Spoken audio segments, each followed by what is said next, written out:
Apakah kamu seorang pemikir yang Jangan mendalam? lupa Apakah kamu merasakan ada subscribe hal-hal ya yang jauh guys. lebih intens daripada yang lain? Jika kamu menjawab iya, maka kemungkinan kamu adalah bagian dari sebagian kecil orang yang sangat sensitif. Pemikir mendalam juga disebut sensitif. Menjadi orang yang sangat sensitif berarti kamu dilahirkan dengan kecenderungan untuk memproses dan memahami informasi pada tingkat yang jauh lebih dalam daripada kebanyakan orang. Sebagian besar pemikir mendalam itu perspektif, empatik, intuitif, dan sadar diri. Mereka cerdas secara emosional, bersemangat, dan sangat kreatif. Ya, orang yang berpikir mendalam punya banyak keahlian secara emosional, tapi mereka juga punya beberapa keresahan. Seringkali orang yang sangat sensitif mudah kewalahan dan cepat membiarkan emosi mereka mengaburkan penilaian mereka. Mereka dapat menjadi tidak menentu, ragu-ragu, overdramatik, terutama bagi mereka yang tidak benar-benar mengerti apa artinya menjadi pemikir yang mendalam. Berikut ada 12 tanda jika kamu seorang yang berpikir mendalam. Hanya orang yang sangat sensitif yang akan paham akan tanda ini. Yang pertama, kamu tidak berfungsi tanpa tidur. Seperti kebanyakan dari kita, orang yang sangat sensitif tidak bisa bersosial dengan baik ketika mereka kurang tidur. Mereka cenderung rewel, mudah tersinggung, pening, dan gelisah. Karena seperti yang ditunjukkan oleh penelitian, mereka cenderung membutuhkan lebih banyak tidur daripada kebanyakan orang. Yang kedua, kamu tidak tahan dengan suara keras. Kamu mudah kewalahan, di mana ada banyak orang dan banyak keributan. Jadi ketika pergi ke konser, festival, klub, dan pesta, mungkin banyak orang menganggap ini adalah waktu yang menyenangkan. Tapi berbeda dengan orang yang sangat sensitif, mereka akan merasa sulit untuk menikmati diri sendiri di keramaian. Ini dapat membuat mereka tampak konyol. Yang ketiga, kamu meneliti interaksi sosial. Kamu suka memperhatikan hal-hal kecil yang sering dilewatkan orang lain, terutama dalam situasi sosial. Mereka sangat baik dalam memahami isyarat nonverbal dan menganalisis bahasa tubuh orang lain, ekspresi wajah, dan nada suara. Akibatnya, mereka juga cenderung berakhir menganalisis dan membuat masalah besar tentang sesuatu yang bahkan mungkin tidak masalah.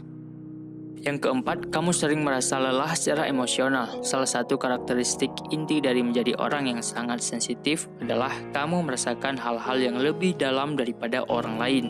Kamu sering menyerap dan merefleksikan emosi orang-orang di sekitar kamu, yang dapat membuat sebagian besar harimu terasa seperti roller coaster emosional. Yang kelima, kamu mudah dipicu oleh kekerasan. Apakah kamu mual saat menonton film berdarah dan merasa terganggu mendengarkan cerita tentang kejahatan keji yang dilakukan di berita? Orang yang sangat sensitif memiliki reaksi yang sangat kuat terhadap kekerasan dan kekejaman. Yang keenam, kamu mengalami kesulitan bergerak. Salah satu kelemahan paling menyakitkan untuk menjadi begitu sensitif adalah bahwa kamu perlu waktu lama untuk menyelesaikan masalah. Ketika seseorang mengatakan sesuatu yang jahat atau melakukan sesuatu yang buruk kepadamu, kamu tidak bisa membiarkannya begitu saja, tapi kamu tidak berani untuk bertindak. Tidak peduli seberapa besar keinginan kamu membujuk dalam benakmu bahwa itu bukan masalah besar. Yang ketujuh, kamu tidak nyaman dengan perubahan. Menavigasi lingkungan baru dapat membebani kamu. Kamu merasa cemas ketika makan di tempat yang baru atau mencoba sesuatu yang belum pernah kamu lakukan. Karena kamu telah menghabiskan begitu banyak waktu untuk merasa nyaman dengan rutinitas kamu yang biasa sehingga terasa tidak nyaman untuk tiba-tiba mengubah keadaan. Yang kedelapan, kamu tidak bereaksi dengan baik terhadap kritik dan konflik. Si pemikir mendalam adalah beberapa orang yang paling lembut yang pernah kamu temui. Mereka emosional dan berhati lembut, yang berarti kamu harus lebih berhati-hati ketika berurusan dengan mereka. Mengkritik mereka, meninggikan suara kamu kepadanya, dan menjadi marah dengan mereka dengan cara apapun bisa sangat menyakiti mereka, bahkan jika itu datang dari tempat yang baik. Yang kesembilan, kamu tidak melakukannya dengan baik di bawah tekanan. Tekanan waktu dapat menyebabkan kesulitan serius bagi orang yang sangat sensitif. Mereka benci harus terburu-buru melakukan sesuatu yang menyulap beberapa tugas sekaligus. Mereka lebih suka meluangkan waktu dengan proyek-proyek mereka dan membiarkan perhatian penuh pada apapun yang mereka lakukan. Yang ke-10, kamu mengatakan iya untuk hal-hal yang tidak ingin kamu lakukan.